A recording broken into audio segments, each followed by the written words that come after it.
تو ایک کنواری لڑکی فوت ہوئی، ہمارے پاکستان کا یہ قصہ ہے، بچی تھی وہ، فوت ہو گئی، اور قدرت خدا کی اس کے ساتھ کہیں وہ گھر کی چابیاں دفن ہو گئی۔ دوسرے تیسرے دن قبر کھولی گئی چابیاں نکالنے کے لیے، تو قبر ایسے جنت کی خوشبو سے بھری پڑی تھی۔ وہ تو بھائی نے کہا اپنی ماں سے بھی کیا بات ہے، اس نے کہا جی 24 گھنٹے وہ لڑکی قرآن پڑھتی رہتی ہے۔ تو یہ قرآن کی برکت ہے، قرآن قبر میں بھی ساتھ دیتا ہے۔ میرے آقا نے فرمایا جو سورہ ملک پڑھ کے سوئے گا 3 منٹ 4 منٹ لگتے ہیں، یہ بعد میں قبر میں پہنچے گا، سورہ ملک وہاں پہلے پہنچ چکی ہوگی۔ یہ میرے پاس آج ہی میں نے دیکھی ہے، میرے بیٹے نے لگائی ہے، ملا علی قاری کی مرکات شرح مشکات، اس میں واقع ہے کہ ایک پیر اور مرید دونوں حافظ تھے اور روزانہ دور کیا کرتے تھے۔ پیر صاحب 10 سپارے سنایا کرتے تھے اور پھر مرید سناتا تھا، پیر صاحب سنتے تھے۔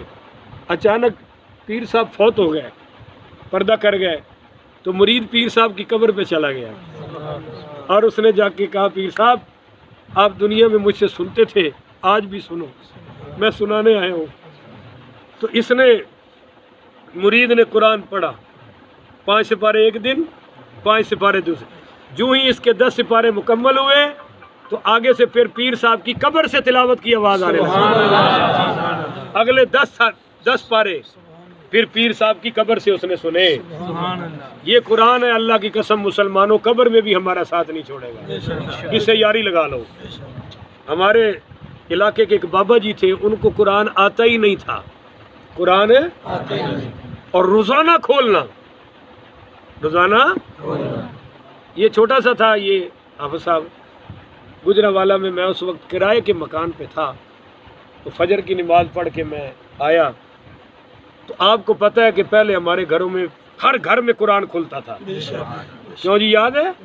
ساڑیاں نانیاں دادیاں ماما قرآن پڑھ دیے سن، سپارہ 2 سپارے، پھر کتے جا روٹی وال جانا۔ ہوں تو کوئی ایسی اگ لگی ہے کہ ماشاءاللہ جندی اگ کھل دی ہے، حکا سگرٹ چاہ روٹی یہی کچھ شروع ہو جاتا ہے، اور قرآن ختم ہو گیا گھروں سے، تلاوت ختم ہو گئی۔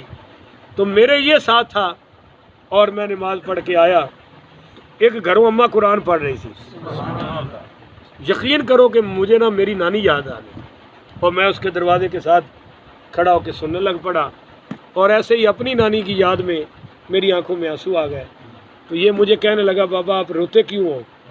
تو میں نے کہا بیٹا یہ آواز بڑے عرصے کے بعد سن رہا ہوں، کبھی بچپن میں سنتا تھا، اب رات کے 2 بجے آؤ تو گھروں سے ٹی وی میں فلموں کی آواز آ رہی ہوتی ہے، گانوں کی آواز آ رہی ہوتی ہے۔ تو وہ بابا جی بڑے ہی ان پڑھ تھے، نان کوالیفائڈ تھے، بالکل قرآن بھی نہیں آتا تھا، مگر روزانہ ہے جی قرآن کھولنا، انگل پھیرنی، اب دیکھ رہے ہو جی، ہر سطر پہ ہر لائن پہ انگلی پھیرنی۔ تو پوچھا بابا جی آتا جاتا تو کچھ نہیں ہے، انگلی کیوں پھیرتے ہو؟ کہنے لگا بیٹا مجھے آتا تو نہیں ہے، پر میں ہر لائن پہ انگلی پھیر کے کہتا ہوں ربا اے بھی سچ ہے، ربا اے بھی سچ ہے، ربا اے بھی سچ ہے۔ وہ پورے قرآن میں یہی کہنا سی ربا اے بھی سچ ہے، ربا اے بھی۔ تسی بھی بھائی محبت کرو، پڑھیا کرو، اللہ اس کی توفیق عطا فرمائے۔ جزاک اللہ۔